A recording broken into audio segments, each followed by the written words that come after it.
సింగూరు నుంచి లిఫ్ట్ చేసి సంగమేశ్వర బసవేశ్వర అని 2 లిఫ్ట్లు పెట్టుకున్నాం.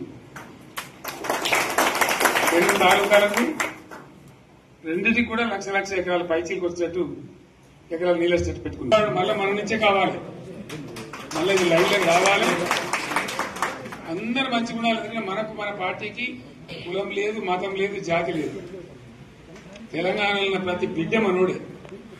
వాళ్ళు ఏ మతం ఉన్నారు, ఏ కులం ఉన్నారు మనకు అవసరం లేదు. ఈ తెలంగాణ బార్డర్ గీత లోపలిన బిడ్డలు అందరు మనోళ్లే, అందరు బాగుపడాల్సిందే. ప్రతి ఒక్కరికి న్యాయం జరగాల్సిందే. ఆ న్యాయం జరిగి ఆ ఫలితాలు తెలంగాణకు వచ్చేదాకా ఇంకెవ్వడు కొట్లాడాడు, ఎవరితో కాదు. అది అబద్దాల పంచాంగం. మళ్ళా మనమే కొట్లాడాలి. అంతేనా?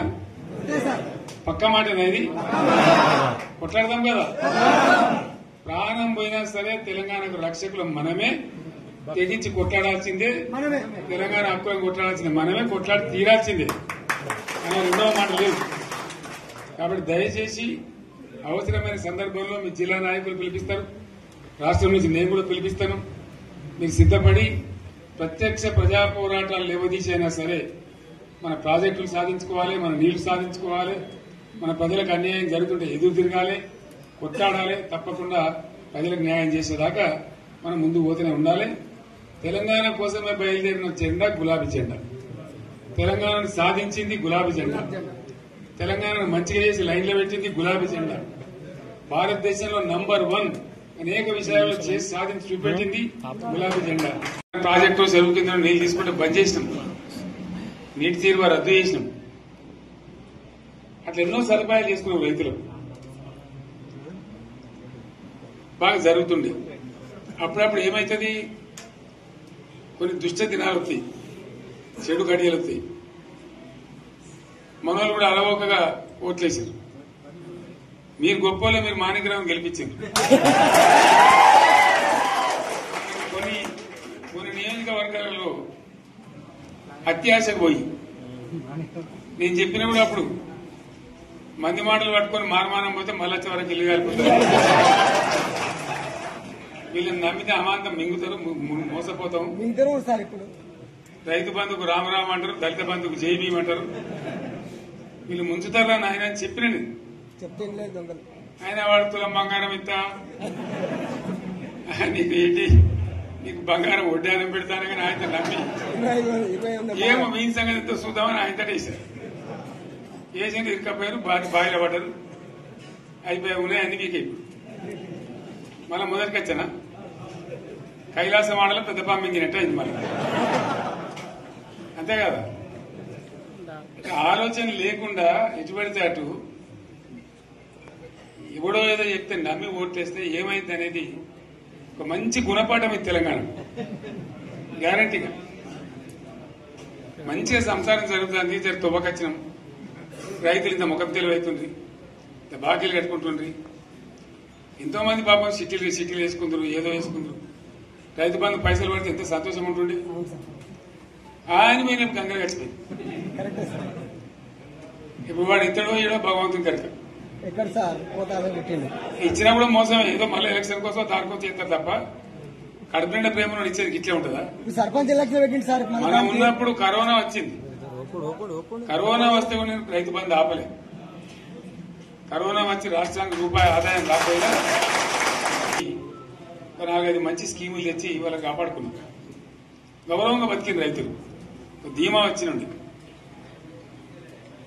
రైతు బీమా పెడితే ఎంతమందికి సాయం జరిగింది? గుంట భూమి ఉన్న కూడా మంచిగా సాయం జరిగింది. చిన్న రైతు కూడా సాయం జరిగింది. అట్లా అందరికి మనం గొర్రెల కాపలకు గొర్రెలు వేయడం కానీ, చేప పిల్లలు కానీ, అనేక రకాల అన్ని వర్గాల ప్రజలను ఎట్లా ఆదుకోని అట్లా ఆదుకున్నాం.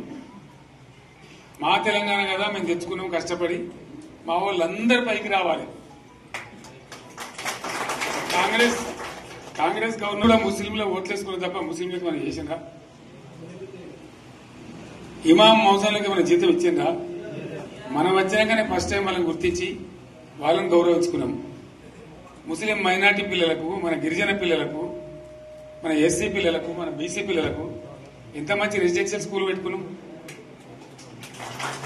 అందరినీ కూడా ముందుకు తీసుకుపోవాలి. ఇవాళ మన కళ్ళ ముందనే నాకు బాధ కలిగేది ఏంటంటే చిన్న వర్గాల ప్రజలు కాన్వెంట్ స్కూళ్ళలో చదివించలేరు, వాళ్ళ పిల్లలు కూడా బాగా చదవాలని చెప్పి ఎస్సీలకు బీసీ మన మైనార్టీ సోదరులకు గురుకుల పాఠశాలలు పెట్టారు. అద్భుతమైన చదువు చదువుకునే వాళ్ళు ఇవాళ మొత్తం రోజు బడి పిల్లలు విషాహారము, కడుపు నొచ్చుడు, బాధపడు, పురుగులు అన్నం పెట్టుడు, పిల్లలు వెళ్ళిపోతున్నారు. ఆ స్కూళ్ళ నుంచి ఇళ్ళకి వెళ్ళిపోతున్నారు. తల్లిదండ్రులు కూడా భయపడి తీసుకుపోతున్నారు. ఏం ఘోరం ఇది నాకు అర్థం కాదు. మళ్ళీ ఇది చేసిన కూడా ఇప్పుడు మళ్ళీ అదే కాంగ్రెస్ పార్టీ అంతేనా? మళ్ళా పాత కాంగ్రెస్ మోపైంది, మళ్ళా కరెంటు కోతలు మోపైనాయి. వెనకాలం ఇంకేం గత అవుతుందో మార్చి ఏప్రిల్ ఏమవుతుందో ఇంకా కరెంటు కోతలు మోపైనాయి, మంచినీళ్ళు సరికొత్తలు, అడిగే నాతులు లేడు. ఎవడన్నా గట్టిగా నిలదీసినట్టు వారికి పోలీసు నిలబట్టేయడం. ఇదేనా రాజ్యం? ఇట్లా ఉండదా రాజ్యం? ఎందుకు వచ్చింది ఈ పరిస్థితి చెప్తా. నాకు తెలిసి నాకేం గుర్తులేదు. నేనేమంటున్నా అంటే ఇట్లా అనేక పనులు చేసుకున్నాం. మనం గోదావరి నుంచి నీళ్లు తెచ్చుకున్నాం. నీళ్లు తెచ్చుకొని మంచినీళ్ళ తర్వాత సాగునీళ్ళు ఎంపడబడ్డాయి. మెదక్లో యువతల ప్రాంతం అంతా కొంత అందినాయి నీళ్లు, పాత మెదక్ జిల్లాలో. నీటికి మిగిలిపోయినాయి మన 2 తాలూకాలు, నారాయణఖేడ్, జైరాబాద్. వాళ్ళకి నీళ్లు రావాలి. ఎట్లా రావాలి గోదావరి నీళ్లు? సింగూరు ఒక టైంలో నిండుతుంది, ఒక టైంలో నిండదు. మరి నిండినప్పుడు ఎట్లా? గోదావరి నీళ్ళు దిక్కు